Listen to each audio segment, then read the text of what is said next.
ஆமென். ஹல்லேலூயா. ஆண்டவராகிய இயேசு கிறிஸ்து கிட்ட வந்தா அவரு ஆறுதல் படுத்துவாரு, படுத்த மாட்டாருன்னு சொல்ல. அவர் உங்களை கன்சோல் பண்ணுவார், இல்லைன்னு சொல்லல. ஆனா சில காரியங்கள் அவருக்கு விருப்பம் இல்லாதது செய்யும் போது இயேசு என்ன பண்ணுவாரு? கடிந்து கொள்வார், அப்புறம் தான் கன்சோலிங். 2 போடு போட்டுட்டு தான் கன்சோல் பண்றது. இப்ப பிள்ளைங்க கீழே விழுந்துடுறாங்க, இல்ல ஏதோ ஒன்று ஆடுறாங்க, கீழே விழுறாங்க. ஐயோ பிள்ளையே விழுந்துட்டியான்னு எந்திரிச்சு கொஞ்சமா 2 போடு போட்டுட்டு அறிவு இல்லை, அப்புறம் அடிச்சுட்டு உன்னை யார் போய் ஆட சொன்னது, யார் போய் இதை பார்க்காம எல்லாம் பண்ணிட்டு அப்புறம் தூக்கி வச்சு கொஞ்சிட்டு இருப்போம். அடிபட்டுச்சா வழி. அதே போலதான் ஆண்டவராகிய இயேசு கிறிஸ்துவும். ஆமென்.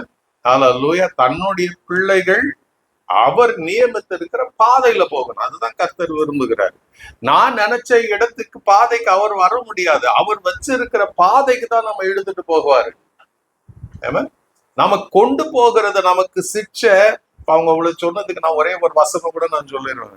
ரோமர் எபிரேயர் 12 எழுதி இருக்குது. என்னது? எவர்களை நேசிக்கிறாரோ உங்களுக்கு தான் பேச தெரியுமா? நானும் சொல்றேன். எவர்களை நேசிக்கிறாரோ அவங்களை அதிகமாய் சிக்ஷிக்கிறார். ஹல்லேலூயா. ஆமா, பிரச்சனைகள் வரும், வராததுன்னு இல்லை, வரும். But how to you tackle it? அதை எப்படி நாம சமாளித்து முன்னே கடந்து போகிறது? அதுக்குதான் பைபிள் ஸ்டடி நமக்கு ரொம்ப ஒரு ஹெல்பிங் ஹேண்டா இருக்கிறது. ஹல்லேலூயா. அப்ப எல்லாமே பைபிள்ல எழுதப்பட்டிருக்கு. இப்படிதான் இருக்கணும், இப்படிதான் வாழணும், நமக்கு எழுதப்பட்டு இருக்கிறது. அது எழுதப்பட்டதுதான். அதுக்கு நாம கீழ்ப்படியும் போதுதான் தேவன் நமக்கு என்ன பண்றாரு? பெரிய மகிழ்ச்சி, சந்தோஷம் அவருக்கு உண்டாகிறது. கீழ்ப்படியாத வசனத்தை படிச்சு நான் பைபிளை படிச்சேன் 365 நாளும் படிச்சேன், பைபிள ஆதி ஆகும்ல வெளிப்படுத்தின வரைக்கும் படிச்சேன், வெளிப்பாடுகள் நிறைந்தவனா இருக்கிறேன், இல்ல சொப்பனம் அது இது நாம சொல்லிக் கொள்ளலாம். ஆனா கர்த்தருக்கு பிரியமா இருக்குமா? நீங்க எரேமியா தீர்க்கதரிசி படிச்சீங்கன்னா அதுல தேவன் தெளிவா சொல்லுவார். என்னன்னு? நீங்க காண்கிறது சொப்பனம், நீங்க பார்க்கிற தரிசனங்கள் நான் கொடுத்ததல்ல. It didn't come from me. நீ நினைக்கிற அதையே நீ சொப்பனமா பாக்குற, நீ நினைக்கிற அதையே தரிசனமா பாக்குற, நீ நினைக்கிறத, நீ யோசிக்கிறத, நீயே பாக்குறத அது தீர்க்க தரிசனம் நீ ஜனங்களுக்கு சொல்லி அவங்களை ஏமாத்துற, ஜனங்களை நீ வஞ்சிக்கிற. சோ அப்ப தேவன் என்ன சொல்ல, இது நீ சொல்ற ஒரு காரியமும் ஏன்னா நான் யோசிக்க கூட இல்லப்பா. அப்படியாப்பட்ட காரியங்களை நீங்க பேசுறீங்க. யார பார்த்து சொல்றாரு? யூத மக்களை பார்த்து சொல்றார். யூதயாவில இருந்த தீர்க்கதரிசிகள் எக்ஸப்ட் ஜெர்மையா மற்றவர்களை எல்லாத்தையும் ஆண்டவராகிய தேவன் குறை சொல்லி பேசுகிறத, கடிந்து கொண்டு பேசுகிறத நாம் பார்க்க முடியும். ஹல்லேலூயா. சோ இதெல்லாம் இருக்கிறது. நீங்க எரேமியா படிங்க, அதிகமா படிங்க, படிச்சு முடிச்சிருங்க. அதை நீங்க எரேமியா 1 இருந்து கிட்டத்தட்ட 44ஆம் அதிகாரம் வரைக்கும் படிச்சீங்கன்னா இட்ஸ் ஆல் அபவுட் ப்ராஃபஸி. தேவனுடைய வார்த்தைகள் இதெல்லாம் இருக்கும். அதுக்கப்புறம் கொஞ்சம் ஹிஸ்டரி இருக்கும், ஆண்டவருடைய தேசங்களை குறித்து சொல்றது இருக்கும். இதெல்லாம் இருக்கிறது பைபிள்ல. ஆனா ஆதி அதிகாரங்கள்ல நீங்க பாத்தீங்கன்னா எரேமியாவை கொண்டு கர்த்தர் சொன்னது, எரேமியாவை கொண்டு கர்த்தர் சொன்னது, எரேமியாவை கொண்டு கர்த்தர் சொன்னது. It's all about God's word. அதை நாம தெரிந்து கொள்ளணும். சோ ஏன் நான் அப்படியே ரட்சிக்கப்பட்ட நல்லது அப்படியே போல அப்ஸ் அண்ட் டவுன்ஸ் எல்லாருடைய வாழ்க்கையில வரும். கர்த்தர் என்ன பண்றாரு? அந்த நீ நம்மள கவனிக்கிறாரு, நம்ம கற்றுக்கொள்ள. பைபிள் சொல்லுதுல, நம்ம ஏசாயால வாசிக்கும் போது என்ன சொல்லுது? கற்றுக்கொள்ளுகிறவர்களுக்கு அவர் என்ன பண்றாராம்? கல்விமான நாவை கொடுப்பாராம். 50ஆம் அதிகாரத்துல தேவன் என்ன சொல்றாரு? வாசிங்க அந்த வசனத்தை. இளைப்படைந்தவனுக்கு சமயத்துக்கேற்ற வார்த்தையை சொல்ல நான் அறியும்படிக்கு கர்த்தராகிய ஆண்டவர்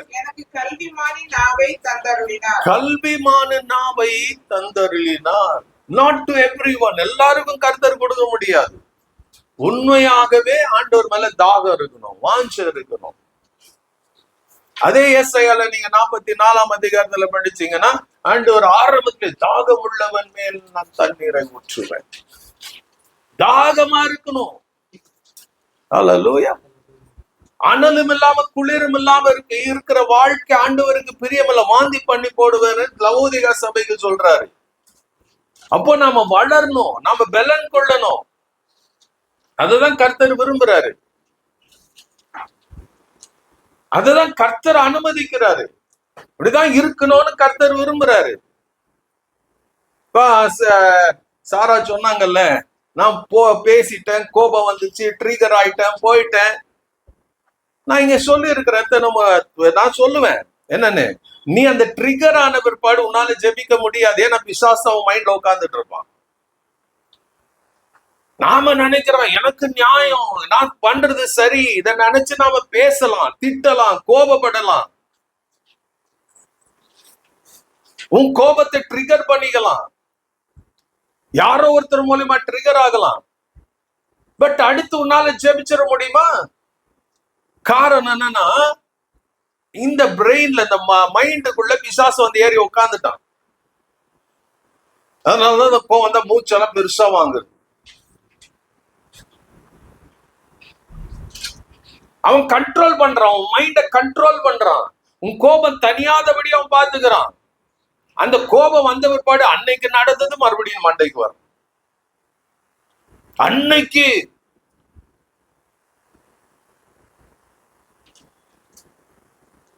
நிறைய பேர் நம்ம கர்த்தருடைய பிள்ளைங்க இதை அறியாம தான் நம்ம வாழ்ந்து கொண்டு இருக்கிறோம். நம்ம கோபப்படுறது நியாயம் பண்றோம். கோபப்படக்கூடாதுன்னு பைபிள் சொல்லல, கோபப்பட்டாலும் அதுல பரிசுத்தம் இருக்கணும். நேத்தான் பைபிள் ஸ்டடியில பார்த்தோம், கோபம் பட்டாலும் பாவம் செய்யாதிருங்கள். ஏன்னா கோபம் வந்துச்சுன்னா சாயங்காலத்துக்குள்ள அது அடங்கி போகணும். அது அடங்கி போறதுனாக்கா வந்து அப்படியே உட்கார்றது இல்ல. That is not. வந்துட்டு அப்படியே பார்த்துட்டு திருப்பிட்டு போ, அது கோபத்துல இருக்கிறீங்கன்னு அர்த்தம். அன்னைக்கு சாயங்காலத்துக்குள்ள அந்த கோபம் போயிடணும். அதோடைய அர்த்தம்னா once again come to fellowship. மறுபடியும் ஒருத்தரோட ஒருத்தர் அன்பு கூறுங்க, அன்பா பேசுங்க. அதுதான் பைபிள் நமக்கு கத்து கொடுக்குது. 2 நாள் நான் முறைச்சிட்டு இப்படியே இருப்பேன், அது பிசாசினால் உண்டானது. பிசாசு தான் பண்றது. அது நம்ம அதை அறியாம உணராம கிறிஸ்தவர்கள்னு சொல்லி கொண்டு, ரட்சிக்கப்பட்டவங்கன்னு சொல்லி, ஆவில நரம்புறங்கன்னு சொல்லி கொண்டு நம்ம வாழ்ந்து கொண்டு இருக்கிறோம். It disqualifies us. டிஸ்குவாலிஃபை பண்ணிடுறார் ஆண்டவர். நம்ம நினைச்சுக்கலாம், இன்னைக்கு ஊழியங்கள் அப்படி போறதுனால நீ வந்தினா போதும், நீ குடிச்சினாலும் பரவாயில்ல, இதெல்லாம் நம்ம சொல்லி கொள்ளலாம். அண்ட் பைபிள் நமக்கு மேனுவல் எழுதி கொடுத்துட்டா நீ இப்படிதான் இருக்கணும், குடும்பம் இப்படிதான் இருக்கணும், கணவன் மனைவி இப்படிதான் இருக்கணும், பிள்ளைங்க கிட்ட அப்பா அம்மா இப்படிதான் இருக்கணும், எல்லாம் எழுதி கொடுத்தாச்சு. நான் இன்னும் இல்லைங்கனாக்க ஆண்டவர் சொன்னார், எழுதி நான் கொடுத்துட்டேன். படிக்க வேண்டியது, ஃபாலோ பண்ண வேண்டியது என்னுடைய வேலை. அல்லேலூயா. எபேசு நிருபம் இன்னும் நிறைய இருக்குது. நீ வரப்போற நாட்கள்ல பாருங்க. நீங்க பாத்தீங்கன்னா இதெல்லாம் எழுதி இருக்குதே, இதை நான் செய்யலன்னு தான் நீ தோணும். இப்ப இவங்க சொன்னாங்கல்ல கோபத்தை குறிச்சு, எழுதப்பட்டிருக்கு. இதை நான் இன்னைக்கு நேற்று எழுதுந்தா எழுதப்பட்டு இருக்குது, படிக்கிறோம், படிச்சுட்டு அப்படியே போயிடுறோம். ஆனா பிராக்டிக்கலா கொண்டு வரணும். கோபப்படாத மனுஷன் யாருமே கிடையாது. கோபப்படலைன்னா அதோட என்னன்னா உணர்வு செத்தவனா இருக்கணும். கோபம் வரும், ஆனா நியாயமா இருக்கணும், பரிசுத்தத்துக்கு இருக்கணும், கர்த்தருக்காக இருக்கணும். ஆண்டவராக இயேசு கிறிஸ்து கோபப்படலையா? தேவாலயத்துல கோபப்படுறாரு, அப்படி சீஷர்களோடு கோபப்படுறாரு. கோபப்படாம இருந்ததே கிடையாது. வேத பாருங்கள் மேல அவர் சொல்ற வார்த்தையே நீங்களும் நான் சொன்னா கல்லடிச்சா சாவடிச்சிருவார். வெள்ளை அடிக்கப்பட்ட கல்லறைகளை, அது என்ன நல்ல வார்த்தையா? நான் சொன்னா விடுவீங்களா? என்ன பார்த்தா அப்படி இருக்குதா? இயேசு சொன்னாரா இல்லையா? ஆனா நம்ம படிச்சுட்டு மாயக்காரரே, ஹிப்போக்ரேட்ஸ் எப்படி இருக்கும்? உங்களை நான் பார்த்து சொன்னா எப்படி இருக்கும்? யார் ஹிப்போக்ரேட்டிக்கா இருக்கிறீங்க நீங்க சொன்னா எப்படி இருக்கும்? மாயக்காரரா இருக்கிறீங்கன்னா எப்படி இருக்கும்? will you accept? அப்படி கேட்கும் போது உள்ள கொதிக்கும், கட கட கட கட ரத்தம் கொதிக்கும், பிபி எல்லாம் ஜாஸ்தி ஆகும். நான் அடுத்த வாரத்துல இருந்து இங்க வர்றது முடிஞ்சு போச்சு. இயேசு அந்த வார்த்தைகளை பயன்படுத்தினாரு. மாயக்காரரே, வெள்ளை அடிக்கப்பட்ட கல்லறைகளே, குருடர் வழி காட்டுறீங்களே. இதெல்லாம் இயேசுடைய வார்த்தைகள், ஏன் வார்த்தைகள் இல்ல. யாரை பார்த்து சொன்னாரு? இதுல இன்னும் ஒரு பெரிய வார்த்தை என்ன தெரியுமா சொன்னார் இயேசு?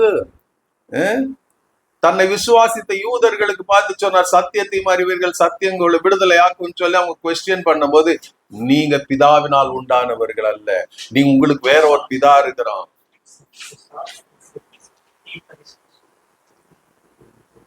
என்ன சொல்றாரு? நீங்க யாரால உண்டாக்கப்பட்டு இருக்கிறீங்க? உங்க அப்பா யாரு? பிசாசு. ஏத்துக்குவோமா? பைபிள்ல தானே இருக்குது. நமக்கு கொஞ்ச நேரத்துல அப்படி வந்துட்டு போதில்ல பிசாசுடைய குணம். அததான் நேத்து பைபிள் ஸ்டடி கலைத்து போடணும். அதை நான் தெரிஞ்சாதான் நான் கலைச்சு போட. என் துணி அழுக்கா இருக்கிறதானே நான் எடுத்து வேற மாத்த முடியும், புது துணி போட முடியும். நான் அழுக்கா இருக்கிறது தெரியாம இருக்கிறதே, நாற்றம் எடுத்து கொண்டு இருக்கிறது தெரியாம இருக்கிறதுனால நான் என்ன பண்ண முடியறதில்ல, மாற்றிக்கொள்ளுகிற முடியறதில்ல. அழுக்கா இருக்கிறது நமக்கு தெரிஞ்சானா ஐயோ 4 பேர் பார்த்து என்ன சொல்லுவோம், சொல்றோமா இல்லையா? நீங்க வீட்டுக்குள்ள போட்டுட்டு யாருன்னா ஐயோ இந்த ட்ரெஸ்ஸோட இருக்கிறனே வருங்க என்ன சொல்லுவாங்க, உடனே போய் மாத்திக்கிறோம்ல. அப்ப ஏன் அழுக்குன்னு தெரிஞ்சாதான் மாத்த முடியும். அதே போல இதெல்லாம் பாவம், தேவனுக்கு விருப்பம் இல்லாத பழைய மனுஷனோ குணாதிசியோட வாழ்றதெல்லாம் தேவனுக்கு விருப்பம் இல்லைன்னு என்னைக்கு தெரியுதோ அன்னைக்குதான் நம்ம கலைச்சு போடும். இது ஆண்டவருக்கு பிரியம் இல்லை, இது எனக்கு தேவையில்லை, இது பாவத்தின் காரியம், இது அசுத்தத்தின் காரியம், இது பிசாசின் காரியம். அப்பதான் நம்ம எடுத்து போட முடியும்.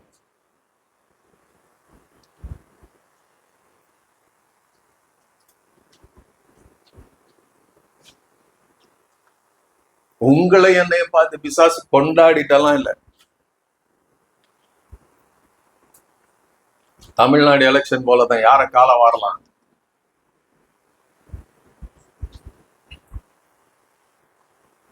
எப்படி பண்ணலாம்? அதேதான் பிசாசு, யாரு எங்க காலம் வரலாம். நீ ஆண்டவரோட ரொம்ப ஜெபம் பண்றியா? யாரையோ ஒருத்தர் எழுப்புவான், அவங்க மூலமா பிரச்சனை உள்ள வரும். நாம அங்கிருந்து பிரச்சனை வந்ததை பார்க்க மாட்டோம், பிரச்சனையை இன்னும் பிரச்சனை ஆக்கிட்டு இருப்போம்.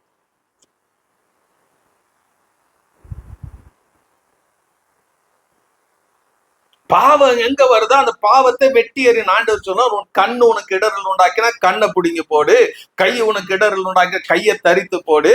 நீ 2 கண்ணோட நீ நரகத்துக்கு போகிறத காட்டிலும் 2 கையோட நீ நரகத்துக்கு போகிறதுல காட்டிலும் ஒற்றை கண்ணு ஒற்றை கையோட நீ ஆண்டவருடைய சமூகத்துக்கு போகலாம். இதெல்லாம் பைபிள்ல தான் இருக்கு. இது ஆண்டவராக இயேசு கிறிஸ்துடைய வாயிலிருந்து புறப்பட்ட வந்த வார்த்தை. நீங்க பிசாசினால் உண்டானவர்கள். யோவான் 8. இது மத்தேயு 5ல இருக்கும். அந்த மத்தேயு 5 தான் இதெல்லாம் இருக்குது.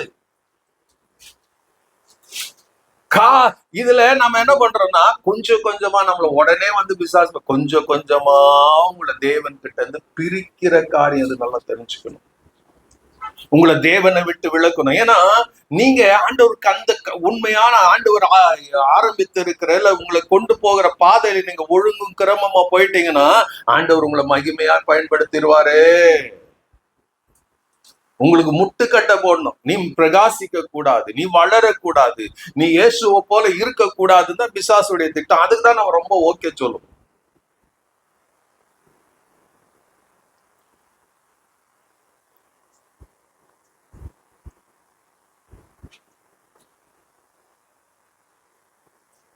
அப்புறம் இதுக்கு இந்த ஆண்டவருடைய வழிகள்ல நடக்கணும்னு தான் என்ன பண்ணாரு தேவன். பரிசுத்த ஆவியானவர் நம்ம கொடுத்தாரு. சும்மாலாம் ஆவியானவர் வந்து அப்படி குதிச்சு கீழே விழுந்து பரண்டு ஆன்னு சொல்றதுக்கெல்லாம் இல்லை. ஏன் பரிசுத்த ஆவியானவர் கொடுத்தாரு? அவர் நம்ம நடத்தணும். எங்க நடத்துவாரு? தேவனுடைய வழியில ஆவியானவர் நடத்துவார். இன்னைக்கு சபையில் ஆவியானவர் இருக்கிறாரு, நமக்குள்ள ஆவியானவர் இருக்கிறார், இல்லைன்னு சொல்லல. பட் என்னன்னா ஆவியானுடைய கிரியைக்கு நீங்களும் நானும் தடையா இருக்கும். We block the move of the Holy Spirit. ஆவியானுடைய வல்லமை நம்ம பார்க்காதது காரணம் நாம தான், தேவன் கிடையாது. ஆவியானவர் உள்ள இருக்கிறாரு, உள்ள இருக்கிறார். அவர் பாட்டுக்கு அமைதியா இருக்கிறார். You don't allow the Holy Spirit to guide you. அதான் பைபிள்ல ரோமர் 8:14 சொல்ல, எவர்கள் தேவனுடைய ஆவினால நடத்தப்படுகிறார்களோ, those who are led by the Holy Spirit, or those led by the Holy Spirit, ஆவியானவரால் நடத்தப்படுகிறவர்கள். It means you become secondary, God becomes first. எவர்கள் இல்ல, ஆவியானவரால் நான் நடத்தப்படும். ஆவியானவர் நடத்தப்படுகிற அனுபவம், அந்த அனுபவத்துக்குள்ள நாம வரணும். அப்போ ஆவியானவர் இருக்கிறாரு. இயேசு சொல்லிட்டாரு, என்றைக்கு உங்களோட கூட தான் அவர் இருக்கிறாரு, இருக்க வந்திருக்கிறாரு. அதாவது ஆவியானவர் இன்ட்ரோடக்ஷன் பண்ணுகிறாரு யாரு? ஆண்டவராகிய இயேசு கிறிஸ்து. யோவான் உங்களுக்கு யோவான் சொல்லும் போது, யோவான் ஸ்நானகம் சொல்லுவாரு, நீங்க உங்களை நான் ஜலத்தினால ஞானஸ்தானம் கொடுத்தேன், எனக்கு பின்னாடி ஒருவர் வருகிறார், அவர் பரிசுத்த ஆவினாலும் அக்கினினாலும் உங்களுக்கு ஞானஸ்தானம் கொடுப்பாருன்னு சொல்லிட்டு போயிட்டாரு. பட் ஆவியானவரை இன்ட்ரோடக்ஷன் பண்றவரை, இன்ட்ரோடியூஸ் பண்ணுகிறவரை ஆண்டவராகிய இயேசு கிறிஸ்து. யோவான் 14:16-17 இன்ட்ரோடியூஸ் பண்றார். அதுக்கு முன்னாடி ஆவியானவரால் அவர் நடத்தப்படுகிறார். லூக்கா 4, மத்தேயு 4 பாத்தீங்கன்னா ஆவியானவர் அவரை ஞானஸ்தானம் எடுத்து வந்த மாத்திரத்துல ஆவியானவர் அவரை வனாந்தரத்துக்கு கொண்டு போகிறார். 40 நாட்கள் அங்க இருக்கிறார், பிசாசினால் சோதிக்கப்படுகிறார். அந்த ஜெயித்த பிறகு ஆவியானுடைய வல்லமையோட அவர் கலிலேயாக்கு வரார், தேவாலயங்களுக்கு போகிறாரு, உபதேசம் பண்றாரு, பிசாசுகளை துரத்துகிறாரு, வியாதிகளை இதெல்லாம் குணமாக்கி கொண்டிருக்கிறார். அப்போஸ்தலர் 10:38 படி அவர் என்ன நன்மை செய்கிறவராய் அவர் சுற்றி தெரிந்து கொண்டிருந்தார். சோ இன் ஜீசஸ் லைஃப், அதுக்கு பிறகுதான் இதெல்லாம் நடந்து கொண்டிருக்கும் போதுதான் ஜீசஸ் இன்ட்ரோடியூசஸ் அந்த கடைசி அவர் சிலுவைக்கு போகிறதுக்கு முன்னாடி 14ஆம் அதிகாரத்துல இருந்து பாத்தீங்கன்னா ஆவியானவர் குறிச்சு இயேசு அதிகமா பேசுவார். அப்ப அவர் சொல்லுவார், ஆவியானவர் எல்லாம் சும்மா வர முடியாது. ஹோலி ஸ்பிரிட் ஜஸ்ட் உங்க ஜெபத்தை கேட்டு வர முடியாது. பரிசுத்த ஆவியானவர் வந்ததுக்கு காரணம் தெரியுமா? இயேசுடைய ஜெபத்தை கேட்டுதான். நான் பிதாவை வேண்டிக் கொள்ளுவேன், யோவான் 14:16 நான் பிதாவை வேண்டிக் கொள்ளுவேன், ஐ வில் ப்ரே. நீங்க நினைக்கிறீங்களா பரிசுத்த ஆவியானவர் சும்மா வந்துட்டாருன்னு? இயேசுடைய ஜெபத்தை கேட்டு பிதாவாகிய தேவன் பரிசுத்த ஆவியானவரை பூமிக்கு அனுப்பினார் பெந்தேகோஸ்து நாள் அன்னைக்கு. இயேசுடி ஜெபிச்சாரு. என்ன எப்படி ஜெபம் பண்றாரு? நான் பிதாவை வேண்டிக் கொள்வேன், அப்பொழுது என்றென்றைக்கும் உங்களுடனே கூட இருக்கும்படிக்கு நல்லா இருங்க, உங்களுடனே கூட இருக்கும்படிக்கு. இயேசுடைய ஜெபம்னா எப்படி ஜெபம் பண்றாரு? என்றென்றைக்கும், அதாவது every day, every moment of your life உங்களுடனே கூட இருக்கும்படி. That was a prayer of Jesus. அப்போ இயேசு ஜெபம் பண்ணிருந்தார்னா அது போலதானே நடக்கணும். நடக்கணுமா நடக்க கூடாதா? அப்போ ரட்சிக்கப்பட்ட எல்லாரோடையும் இயேசுடைய ஜெபம்னா, நான் பிதாவை வேண்டிட்டு இருக்கிறேன், அவர் என்ன பண்ணுவார்? என்றென்றைக்கும் உங்களுடனே கூட. அப்போ நல்லா கவனிங்க, இந்த நேரத்துல கவனிங்க, பரிசுத்த ஆவியானவர் எங்க இருக்கிறாரு? என்றென்றைக்கும் உங்கள் உடனே, along with you. அதான் இயேசுடைய ஜெபம். இயேசுடைய ஜெபத்தை கேட்டுட்டு ஆவியானவர் கூட இருப்பாரா, விலகி இருப்பாரா? கேள்வி என்ன தெரியுமா? அவர் ஜெபம் பண்ணார். ஏன் இயேசு அப்படி ஜெபம் பண்ணார்னா, சபையானது நீங்களும் நானும் உணரணும், ரெக்கக்னைஸ் பண்ணணும். இயேசுடைய ஜெபத்தை ரெக்கக்னைஸ் பண்ணணும். இயேசுடைய ஜெபனுக்கு என்றென்றைக்கும் உங்களுடனே கூட இருக்கும்படி. That was a prayer. இயேசு ஜெபம் பண்ணாம இருந்தானா பழைய ஏற்பாடு என்பது வந்துட்டு ஆவியானவர் போவார். ஆனா புதிய ஏற்பாடுல இயேசு ஜெபித்தது நிமித்தம் என்றென்றைக்கும் கூட ஆவியானவர் இருக்கிறார். The person of God, the person God, Holy Spirit. அவர் யாரோட இருக்கிறாரு? ரட்சிக்கப்பட்ட ஒவ்வொரு பிள்ளைகளோட இருக்கிறார். என்றென்றைக்கும் கூட இருக்கிறாரு. நாம் என்ன பண்றோம்? இந்த சத்தியம் தெரியாததுனால அவர் எங்க இருக்கிறார்? என்னை பாக்குறவங்களே யாரும் இல்ல, என்னை கவனிக்கிறவங்க யாரும் இல்ல. நாம் என்ன பண்றோம்? அதை நினைச்சு you live your own life. அப்படிதானே வாழ்றோம்.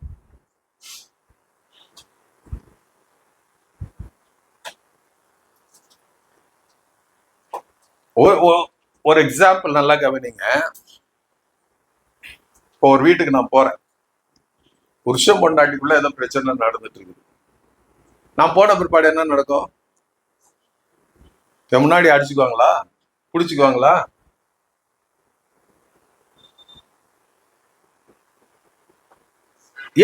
ஏன் நான் போய் உட்காந்து என்ன ஆகும்? ரெண்டு பேரும் பேசுவாங்க, உள்ளுத்துக்குள்ள குமுறுவாங்க. வெளியா என்கிட்ட பேசும்போது ஒண்ணுமே நடக்காதது போல பேசுவாங்க. புரிஞ்சுதா? ஒண்ணுமே நடக்காதது போல சிரிச்சு சிரிச்சு பேசுவாங்க. காபி சாப்பிடுறீங்களா, டீ சாப்பிட்டுட்டு போங்க. அப்பதான் ஹஸ்பண்ட் சொல்ல, ஏதாச்சும் செய்ய, டீ போடு, காபி போடு. அது வரைக்கும் நீ யாரு நான் யாருன்னு சண்டை போட்டது இப்ப கொஞ்ச நேரத்துல அப்படி. காரணம் என்னன்னா, ஒரு மனுஷனுடைய பிரசன்ஸ் நாங்க இருக்கிறதுனால they didn't want to show what they were going. அதே போலதான் நம்முடைய வாழ்க்கையில அநேக நேரத்துல தேவன் கூடவே இருக்கிறாருங்கிற உணர்வு இல்லாததுனால நாம கண்டபடி வாடுறோம். We don't think. இந்த வசனத்தை நாம் கொஞ்சம் என்றென்றைக்கும் கூட இருக்கும்படி. அதான் அந்த பாட்டு எசேக்கியா பிரான்சிஸ் அழகா எழுதினார். என்னன்னு? நீர் வேறு நான் வேறல்ல, நாம் இருவரும் ஒருவரானோ. நீர் வேறு நான் வேறல்ல, நாம் இருவரும் ஒருவரானோ. நீரே என் ஜீவன், நீரே என் உண்மை, நீரே என் ஞானம், நீரே எல்லாம். நீரே என் ஜீவன், நீரே என் தூய்மை, நீரே என் ஞானம், நீரே எல்லாம். நீர் வேறு நான் வேறல்ல, நாம் இருவரும் ஒருவரானோ. நான் பார்த்தால் நீர் பார்க்கின்றீர், வாய் திறந்தால் நீர் பேசுவீர். நான் அழுதால் நீர் அழுகின்றீர்,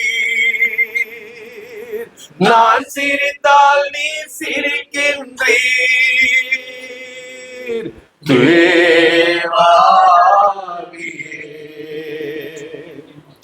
என்னில் வாழ்பவரே, தேவாவியே, என்னில் வாழ்பவரே. இயேசு சொன்னார் என்னன்னு? என்றென்றைக்கும் உங்களோட, அதாவது கடைசி மூச்சு வரைக்கும் கூடவே இருக்கிறார். நான் ஒரு வீட்டுக்குள்ள போனா உங்களுக்குள்ள இவ்வளோ கொஞ்ச நேரத்துல இவ்வளவு மாற்றம் வருதுன்னா, அப்போ ஆவியானவர் கூடவே இருக்கிறத நீங்க பாத்தீங்கன்னா உங்க வாழ்க்கை எப்படி இருக்கும், உங்க வாயின் வார்த்தை எப்படி இருக்கும், உங்க சிந்தை எப்படி இருக்கும், உங்க உணர்வுகள் எப்படி இருக்கும். என்றென்றைக்கும் கூட இருக்கிற ஒரு தேவன் இருக்கிறாரு, அவர் கூடவே இருக்கிறாரு. என்னைக்கு நீ ரட்சிக்கப்பட்டையோ அன்னைக்கே அவர் நம்ம தொடர்கிறவராய் ஃபாலோ பண்ணுகிறவராய் இருக்கிறார். இதெல்லாம் உணராம நாம வாழ்ந்து கொண்டிருக்கோம். ஏசு அங்க இருக்கல, என்றென்றைக்கும் உங்களுடனே கூட இருக்கும்படி சத்திய ஆவியாகிய தேற்றரவாளனை அவர் உங்களுக்கு தந்தருளுவார். நான் ஜெபம் பண்றேன், அப்ப அவர் கொடுத்துருவாரு. அமேசிங் பிரேயர் இது. நான் ஜெபம் பண்றேன், my prayer will never fail. அவர் உங்களுக்கு கொடுத்துருவாரு, தந்தருளுவார். ரைட்? ஏன் தந்தருளுவாரு? ஏன்னா இன்னும் அவர் மகிமை அடையல. அதனால யோவான் 7ஆம் அதிகாரத்திலையும் அவர் சொல்லுவார், உங்களிலிருந்து ஜீவ தண்ணீர்கள் நதிகள் புறப்பட்டுச்சுன்னு புறப்படும். ஏன்னா இன்னும் மகிமை அடையல, இன்னும் அவர் ஜெபம் பண்ணி இருக்கிறார். அவர் போனாதான் இவரு வருவார். அங்க ஏசு அங்க நிக்கல. அடுத்து சொல்லுவார், சத்திய ஆவியாகிய தேற்றரவாளன் அவர் என்ன பண்ணுவார்? தந்தருள்வார். அடுத்து 17ஆம் வசனம், உலகம் அந்த சத்திய ஆவியை காணாமலும் அறியாமலும் இருக்கிறபடியால் அவரை பெற்றுக்கொள்ள உலகத்தால முடியாது. இயேசு சொன்னார், நான் உலகத்தான் அல்லாதது போல நீங்களும் உலகத்தார் அல்ல. உலகம் அவருக்கு தெரியாது. உலகத்தோட ஊறி போனவர்களுக்கு பரிசுத்த ஆவியானவர் மேன்மை தெரியாது, சத்திய ஆவியானுடைய கிருபை தெரியாது. நீங்க ரட்சிக்கப்பட்டு இருக்கலாம், ஆனா பாவத்திலேயே மூழ்கி இருந்தா you don't know the Holy Ghost.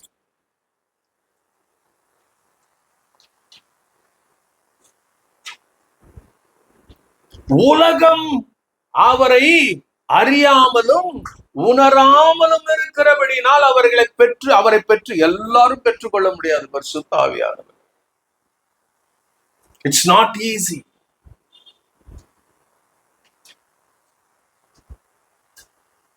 நீங்க பெற்றுக்கொள்ளுங்க. யாருக்கு ஆண்டவர் கொடுப்பார்? யாருக்கிட்ட வருவாரு? தகுதி உள்ளவர்களுக்கு. ஆனா பைபிள் சொல்லுது, ஆவியானவர் இல்லாம இயேசுவை கர்த்தர் என்று கூட சொல்ல முடியாதான். 1 கொரிந்தியர் 10 இல்ல 2 கொரிந்தியர் 10 12:3 வாசிங்க.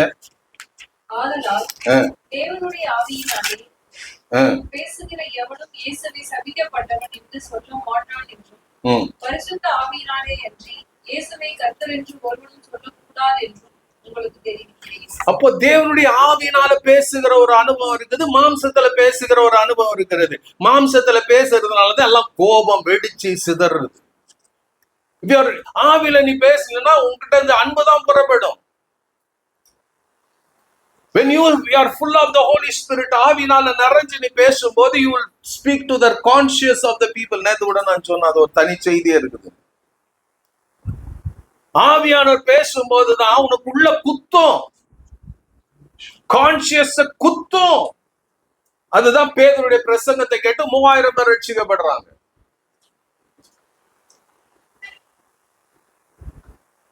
மாம்சத்துல பேசினா இன்னும் எரிச்சலுக்கு இன்னும் கூடும்.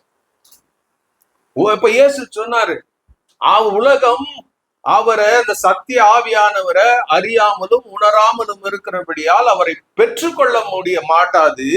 ஆனா அடுத்து என்ன சொல்றாரு? அவர் உங்களுடனே கூட உங்களுடனே வாசம் பண்ணி உங்களுக்குள்ள இருப்பதால் நீங்கள் அவரை அறிவீர்கள். அப்போ இயேசுடைய எனக்கு என்னன்னா, நீங்க ஆவியானவரை அறிந்து கொள்ளணும். ஏதோ வேர்ட் நாலேஜ் இல்ல, கேட்டோம் ஆவியானவர் இப்படி இருக்கிறாராம், இப்படி வராராம், பெந்தெகோஸ்து நாளைக்கு வந்தார்.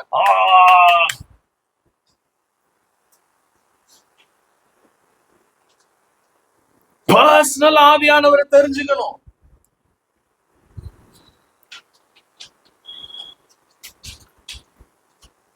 அப்போ அந்த ஆவியானவரை தெரிஞ்சுக்கிட்டாதான், அந்த ஆவியானவரை உணர்ந்துகிட்டாதான் அவர் கையில நம்முடைய ஃபியூச்சரை தாராளமா தைரியமா ஒப்பு கொடுக்க முடியும்.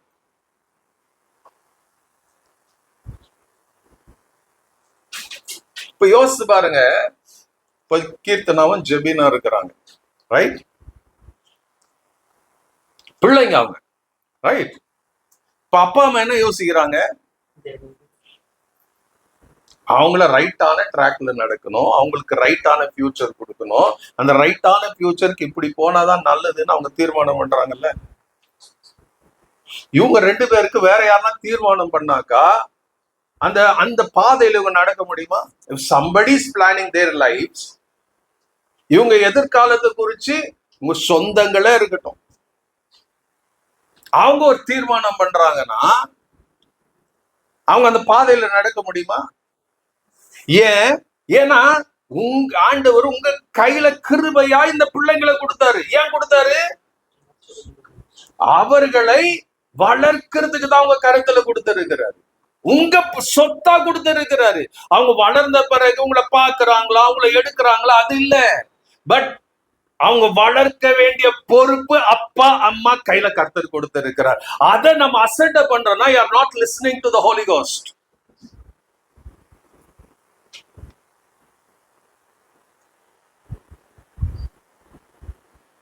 ராத்திரி பகல் இங்க அப்பா அம்மா சுரேஷ் விஜயானா நினைக்கிறாங்க, என் பிள்ளைங்க இப்படி இருக்கணும், என் பிள்ளைங்க இப்படி இருக்கணும், இப்படி படிக்கணும், இப்படி படிக்கணும், இப்படி அவங்க சொல்றாங்களே இல்லையா, மனசுக்குள்ள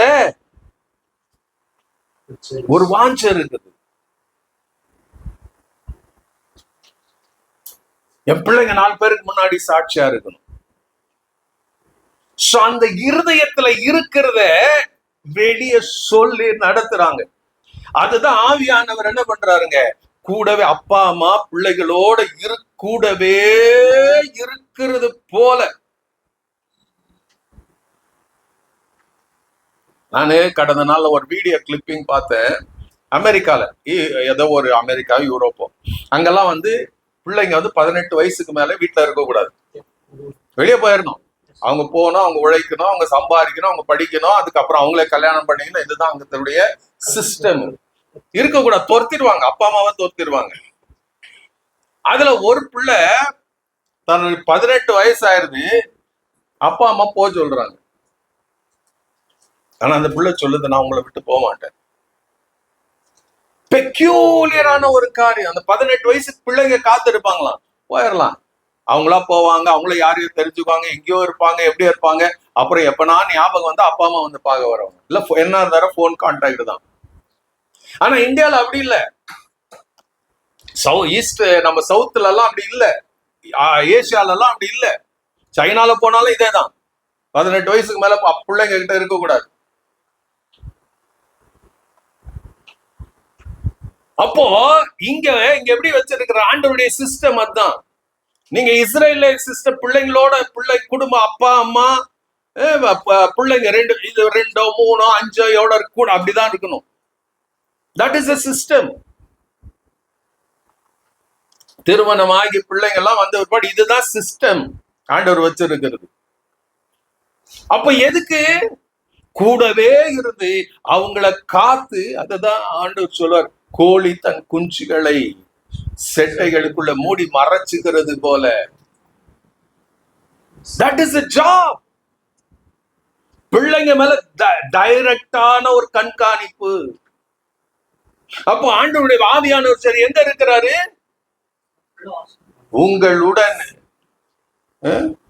உங்களுக்குள்ள. ஏன் டைரக்டான கண்காணிப்பு? ஏன் இருக்கிறார்? கூடவே இருக்கிறார். ஏன் உள்ள வாசம் பண்றாரு? டைரக்டான கண்காணிப்பு வைக்க கர்த்தர் விரும்புறாரு. எவ்வளவு இதெல்லாம் எவ்வளவு ஆசீர்வதிக்கப்பட்டவங்க. ஒரு வானத்தையும் பூமி உண்டாக்கின தேவன் இத்தனை மகிமை உள்ளவர். நீங்களும் நான் அற்பமான ஜந்துகளும் தான் சொல்ல முடியும். ஆனா உங்களுக்கு என்ன சொல்ற, ஆவியானவரை உங்களுடனே உங்களுக்குள்ள கொடுத்து டைரக்டா ஓவர்சீயிங் ஆபீசரா, ஓவர்சீயிங் அப்பாவா அம்மாவா பரிசுத்த ஆவியானவரை வச்சிருக்கிறார். இதை நாம உணர்றதில்ல, ஏன்னா கத்துக்கல, கத்து கொடுத்தது இல்ல.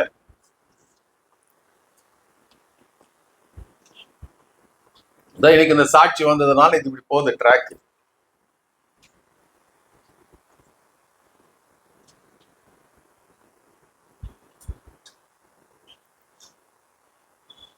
அதனாலதான் எபேசியர்ல சொல்ற ஊழியங்கள் சபையில வச்சிருக்கிறார். அப்போஸ்தலர், தீர்க்கதரிசிகள், சுவிசேஷகர்கள், மேய்ப்பர்கள், போதகர்கள். இது என்னன்னா இந்த கடைசி 2 ஊழியம் ரொம்ப கனம் பெற்ற ஊழியம். ஆடுகளை மேய்க்கிறது, கத்து கொடுக்கணும், இதுதான் வழின்னு கத்து கொடுக்கணும். கல்ல இருந்தா அடி வாங்கிக்கணும், படிச்சாங்கள கல் எடுத்து, அந்த மாதிரி.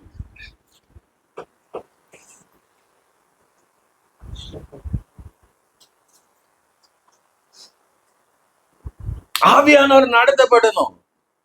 நேத்து கூட ஒரு கொஸ்டின் வந்துச்சான். என்ன கொஸ்டின் வந்துச்சு? டேக்கிள். ஆவியானவர் இருந்தா நீ என்ன டேக்கிள் பண்றது? அவர் டேக்கிள் பண்ணிக்குவார். அவர்கிட்ட விட்டு கொடுத்தீங்கன்னா you are standing above the Holy cost.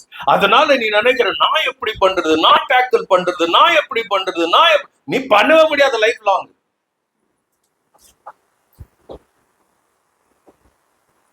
ஆவியானவருக்கு மாத்திரம் தான் தெரியும் எங்க முள்ளு இருக்கிறது, எங்க சுருக்கு இருக்கிறது, எங்க பிரச்சனை இருக்குது, யாரு இருக்கிறது, அவருக்கு மாத்திரம் தான் தெரியும். அவர்கிட்ட விட்டு கொடுத்தினா he is overseeing my life. என்னுடைய எதிர்காலத்தை, என்னுடைய வாழ்க்கையை அவர் ஓவர்சீ பண்ணி கொண்டு எனக்கு அடுத்த சந்ததியை கூட ஓவர்சீ பண்ணக்கூடிய கிருபை எனக்கு ஆண்டவர் கொடுத்திருக்கிறாரு. இவரை நான் ஓவர்சீ பண்றதை நான் பார்த்து அவருடைய சத்தத்தை கேட்டேன்னா ஐ வில் எக்ஸிக்யூட். அவருடைய சத்தத்தை நான் எக்ஸிக்யூட் பண்ண முடியும்.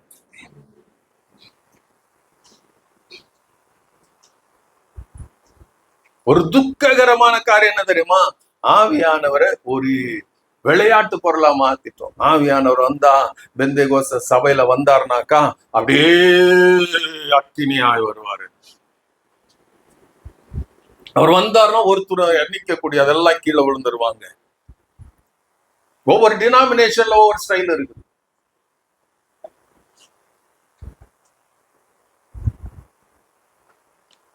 He's a wonderful Holy Spirit.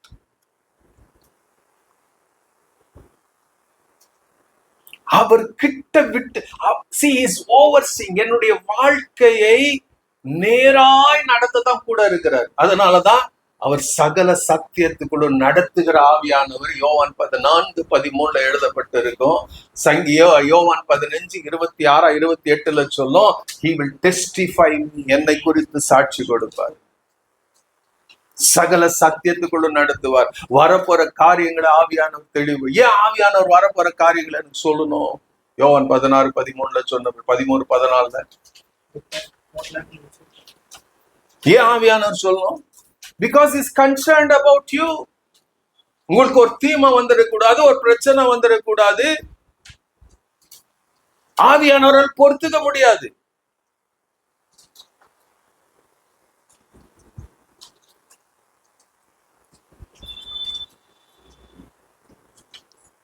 போன வருஷம் நினைக்கிறேன், போன வருஷமா அந்தாண்டு வருஷமா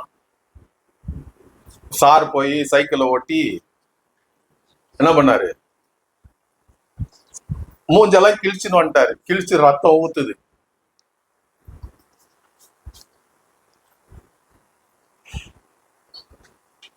யார் பதர் இருந்து? விஜயாதான். சுரேஷ் இல்ல. அப்போ என்ன பண்றது, ஏது பண்றது, ஹாஸ்பிட்டலுக்கு கூட்டுன்னு ஓடு, யாரையோ பிடிச்சி எங்கேயோ கூட்டுன்னு போய் ஸ்டிச்சிங் போட்டு. அவனுக்கு என்ன வந்து மறுபடியும் சைக்கிளை ஓட்டுறான். இதெல்லாம் வச்சுக்கினா சைக்கிளை ஓட்டுறான். அப்போ ஆவியானவர் நமக்கு ஒண்ணுன்னா துடிக்கிறவர் பரிசுத்த ஆவியானவர். அவரால் தாங்கிக்க முடியாது. அப்ப அந்த ஆவியானவரையே கண்டபடி துக்கப்படுத்துறோமே, விசனப்படுத்துறோமே, அவர் எப்படி சகிச்சிட்டு இருப்பாரு? அதனாலதான் நிறைய நேரத்துல ஆவியானவர் இருக்கிறாரு, அவருடைய கிரியை பார்க்க முடியாம இருக்கிறோம். அவருடைய வல்லமையை பார்க்க முடியா இருக்கிறோம், அவருடைய பிரசன்னத்தை உணர முடியாம இருக்கிறோம். அவர் கூட ஜஸ்ட் இமேஜின் பண்ணுங்க, ஒரு இன்சிடென்ட் நடந்ததுனால நான் இருக்க மாட்டேன், நான் கொஞ்ச நேரம் விலகி போறேன்னு போனாங்க தானே, சாட்சி கேட்டோம். அப்ப ஆவியானவரை நாம துக்கப்படுத்தும் போது ஏதோ பண்ணிக்கங்க, என்னன்னா பண்ண நான் இல்ல, ஒதுங்கிடுவாரு கொஞ்ச நேரத்துக்கு. நீ மனம் திரும்புற வரைக்கும், நீ ரிட்டர்ன் வர வரைக்கும், நீ கூப்பிடுற வரைக்கும்.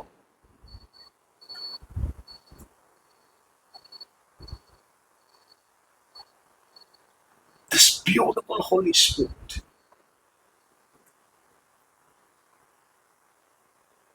நீங்களும் நானும் அதிகமா விரும்பணும், அவருக்கு நேரத்தை கொடுக்கணும். அவர் நடத்துவதற்கு விடம் கொடுக்கணும். நம்ம பாடினார், இந்த நாளின் ஒவ்வொரு நிமிடமும் உந்தன் நினைவால் நிரம்ப வேண்டும், என் வாயின் வார்த்தை எல்லாம்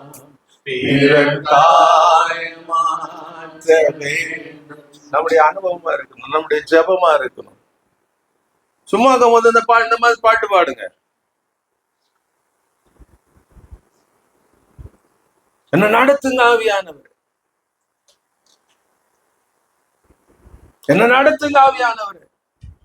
ஆண்டவரே என்ன நீங்க நடத்தலனால முடியாத ஆவியானவரே, நான் பலவீனமா இருக்கிறேன் தெரியும் அவருக்கு. நம்ம ரைட்டா ஜெபிக்கிறதுல இத ஒவ்வொரு வசனத்தை படிக்கும் போது அழாம இருக்க முடியாது. ரோமர் 8, 26, 27, 28, 29, 30 எல்லாம் படிச்சோம்னா, அந்த அதிகாரம் முழுக்க நீங்க படிச்சீங்கன்னா, ரோமர் 8, ஐயோ ஆண்டவரே இவ்வளவா, நம்ம சும்மா அப்படி படிச்சுட்டு போனா ஒன்னும் பிரயோஜனம் இல்லை.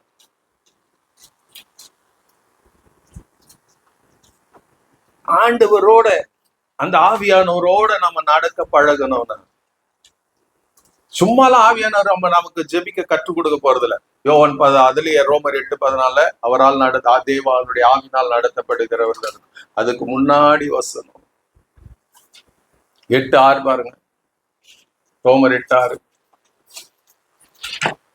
மாம்ச சிந்தை மரணம், ஆவியின் சிந்தையோ ஜீவனும் சமாதானமும். அடுத்த வசனம், அதுக்கு முன்னாடி வசனம், அன்றியும் மாம்சத்தின்படி நடக்கிறவர்கள் மாம்சத்துக்குரியவைகளை சிந்திக்கிறார்கள், ஆவியின்படி நடக்கிறவர்கள் ஆவிக்குரியவைகளை சிந்திக்கிறார்கள். அப்போ மாம்சத்தில் நடக்கிறவர்களுக்கு ஆவியானவர் ஜெபிக்க உதவி செய்ய மாட்டார். He cannot. ஆனா யாருக்கு உதவி செய்வாரு? ஆவின்படி நடக்கிறவர்கள் ஆவிக்குரியவைகளையே சிந்திக்கிறார்கள். அவர்களுக்கு தேவன் சொல்றாரு, அப்பா நீங்க என்ன பண்ண முடியாது. அவர் சொல்லுவார், அந்தபடி ஆவியானவரும் நமது பலவீனங்களில் யாருக்கு ஆவியின் சிந்தையா இருக்கணும். சும்மா அங்க இங்கேயும் சுத்திட்டு கண்டபடி பேசிட்டு வந்து ஆவியானவரே எனக்கு ஜெபிக்க தெரியல, ஜெபிக்க கத்து கொடுங்க. நான் ஏன் கத்து கொடுக்கணும் உனக்கு?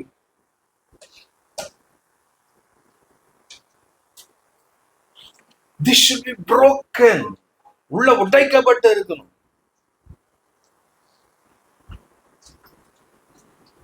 நறுங்குண்டதும் நொறுங்குண்டதுமான இருதயத்தை தேவன் புறக்கணியாராம். சங்கீதம் 51. You need a broken heart, contrite spirit.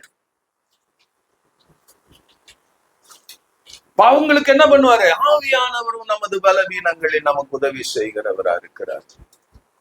ஜெபிக்க தெரியலனா நான் ஜெபிக்கிறேன், அதான் அர்த்தம். நீங்க ஜெபிக்கிறீங்கன்னு சொல்லல, அவர் ஜெபிக்கிறாராம். He wants to take the initiative. அந்த ஓவர்சீயிங்கா அவர் இருக்கும்போது, நம்ம ஓவர்வெல்ம்டா இருக்கும்போது, நமக்கு வாயில வார்த்தையே வராத போது ஆவியானவர் டோன்ட் வரி நான் ஜெபம் பண்றேன். இத போல ஒரு blessed Christian life யாருக்குமே கிடையாது. We don't think in that way the Holy Spirit. அவரை இறுக வச்சுக்கங்க, நெருக்கத்துல வச்சுக்கங்க.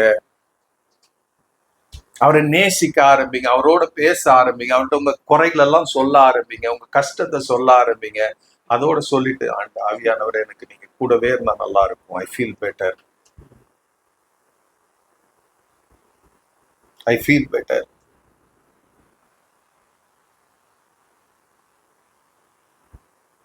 சொல்லி பாருங்க ஆவியானவர். இயேசு ஜெபம் பண்றாருல, என்றென்றைக்கும் உங்களுடனே கூட இருக்கும்படி சத்திய ஆவியாகிய தேற்ற வாளை அவர் தந்தருளுவார். உலகம் அவரை அறியாமலும் உணராமலும் இருக்கிறபடியால் அவரை பெற்றுக்கொள்ள மாட்டாது. அவர் உங்களுடனே உங்களுக்குள்ள அவர் இருக்கிறபடியால் அவரை நீங்கள் அறிவீர்கள். You will know him.